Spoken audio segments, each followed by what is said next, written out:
Excel formül dərslərimiz artıq başladı. Salam dostlar. Biz bu gündən etibarən Excel proqramında formüllərdən necə istifadə edəcəyimizi bir-bir öyrənəcəyik. Öncəliklə dərslərimizi çox qısa tutmağa çalışacağam ki, daha yaxşı anlayasınız, praktik eləyəsiniz və o biri dərsə keçid edəndə sizin üçün daha rahat olsun. Kanalımızda bir video dərsimiz var formüllərlə bağlı. Toplama idi. Daha qısa bir video idi və giriş olaraq öyrənəsiniz deyə vermişdim. Artıq bütün formüllərə sıfırdan başlayaraq bərabər öyrədəcəyik. Uğurlar. Başlayaq o zaman. Karyera alətləri izləyiciləri. Girişdən də aydın olduğu kimi, bugünkü dərsimiz formüllərə girişdir. Əslində bizim formüllərlə bağlı bir giriş dərsimiz var və orada nümunə olaraq toplama üsullarını öyrətmişdim. Formül olaraq necə yaza bilərik. Bu gündən etibarən isə artıq formüllərə giriş edirik. Lakin ilk başlarda çox böyük dərslər gözləməyin, çünki bir anda çətin olar.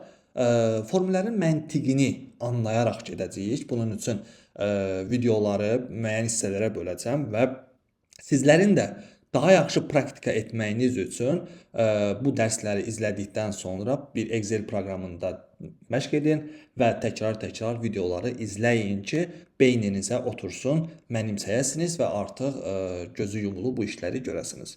Elə isə videomuza, dərsimizə keçək. Bizim ilk öyrənəcəyimiz bərabər işarəsidir. Niyə?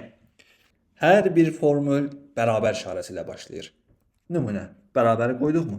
Sum yazıram. Qiymət yazmaq istəyirəm. Məndə İngiliscə olduğu üçün Excel. Price yazdım. Başqa nə yaza bilərəm dostlar? Trim yaza bilərəm. Bütün formüllər yalnız bərabər işarəsindən başlayır. Bu girişimizin formüllərə giriş dərsimizin birinci hissəsi. Dostlar, siz artıq formüllərə girişdən bir dərs öyrəndiniz. Bərabər işarəsi. Sütun, sətir və hüceyrə. Hüceyrə nə idi? Sütunla sətrin kəsişməsi. Yəni C sütunu ilə 3-ün kəsişməsinə hüceyrə deyirik. Və biz formüllərimizdə hüceyrələrlə işləyirik dostlar. Yəni mən rəqəmlər verirəm. 6, 1, 2, 4. Məsəl üçün dostlar. Mən qıraqda formül yazıram. Bərabər işarəsi.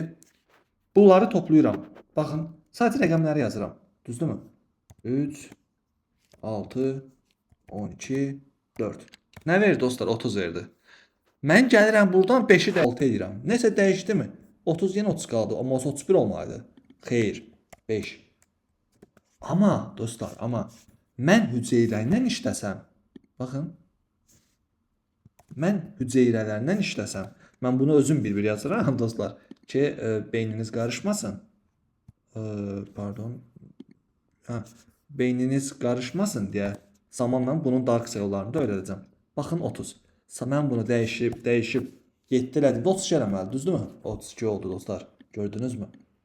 Yəni biz rəqəmlərlə deyil, hüceyrələrlə işləyəcəyik. C3, C4, C8-ə qədər və ya və s. bizim dərsimizə uyğun. Belə dostlar, bu da formüllərimizə giriş dərsinin ikinci mövzusu. İndi isə gəlin başqa bir üçüncüyə keçək. Nə edirəm dostlar? Burada 5 rəqəm var, doğru mu? Amma burada yüzlərlə rəqəm ola bilər hər hansı. Gördünüzmü? Fərqli rəqəmlər gəldi. Mən bu rəqəmlər arasından, hətta sizin üçün dostlar bunu daha da uzatmağa çalışacağım. Bu rəqəmlər arasından ən kiçik, ən böyüyü tapmaq istəyirəm. Necə eləyəcəm dostlar? Bir-bir baxacağım mı? Xeyr. Gəlirəm bura. Ən kiçik minimum. Doğru mu dostlar? Minimum seçdim mi? Gəlirəm hüceyrəmə. Dostlar, istədiyim yerə qədər. C40-a qədər gətirdim. Baxın, C3-də başladı. Buna da diqqət edin dostlar. Baxın, minimum C3-də başladı, C40-da qutardı dostlar. Bundan sonra bu dərsə girəcəyik. Sadəcə mən nümunə olaraq verirəm. Bərabər işarəsini mötərizəni bağlayıram daha doğrusu və enter vururam dostlar. Gördünüzmü? Yox, gördünüzmü?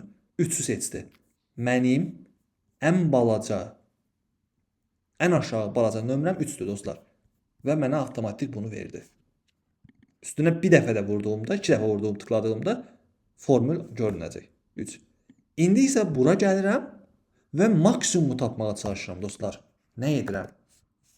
Maksimum, max'ı seçdim. Gəlirəm dostlar C3-dən C3-ə gəlirəm və aşağıya doğru çəkirəm. Doğru mu dostlar? C3, C40. 16-9 verdi. Yaxşı. Bu deyək ki uzundur. Mən çəkmək istəmirəm. Nə edirəm? Yəni bunu aşağıdan verib yuxarıdan aşağıya qədər gətirə bilmirəm. Baxıram birinci dəyərim nədir? Eyni sütundadsa. C3, axırıncı dəyərim hardadır? C40. Yəni yoxlayaq sizdən bərabər. Minimum C3. Doğru mu dostlar? C3. Gəldim. C40 bərabərdir artıq. Yəni mən bunu C3-dən C40-a qədər aşağı çəkməmə ehtiyac qalmadı. Mən o dəyərləri özüm məndən girdim. İndi isə keçək mövzumuzun 4-cü hissəsinə dostlar. Bu dəyərləri sildim. Gəlirəm. Bərabər işarəsi qoyuram dostlar. Və bütün bu dəyərləri C3-dən C40-ı toplamaq istəyirəm. Bunu bir əvvəlki dərslərimizdə də keçmişdik. İndi isə bir təkrar eləyək. Sum verirəm dostlar. Aşağı vurmaq istəmirəm. C3, C40 daha rahat olsun mənə. Gördünüz mü? Bütün hamısını seçdi avtomatik. Topladım. 431.3 seçdi dostlar.